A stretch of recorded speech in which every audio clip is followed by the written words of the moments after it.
Good evening mga kabayan. So ayan, yung eyebags ko is real. So ayan, nakaliptint lang ako. Hindi ako nag-lipstick. So kapag gabi talaga, so ito yung iniinom ko, si Kape Crema. Ayan siya. So, kasi supposed to be ang hirap pong makatulog sa gabi. So ang kape na ito is nakakatulong siya para sa akin. Kasi mahimbing yung tulog ko dito. Ang hirap naman kasi buksan na ito. So sold out na po tayo dito sa Egypt sa Kape Crema. Meron na lang tayong available sa Philippines. So ayan, dito po yung bukasan.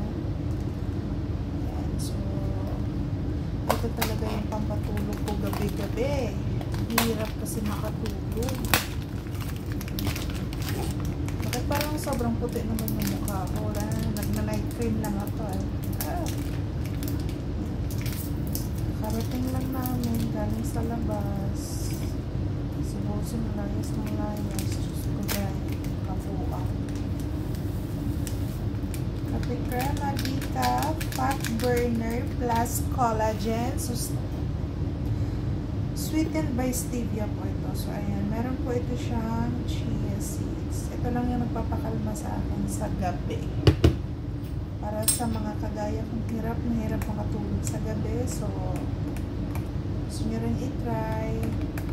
Lagay ko na lang dito sa lagay. Saan kayo pwede makabili sa Philippines. Or pwede nyo po akong i-message kung gusto nyo po. Ang sarap.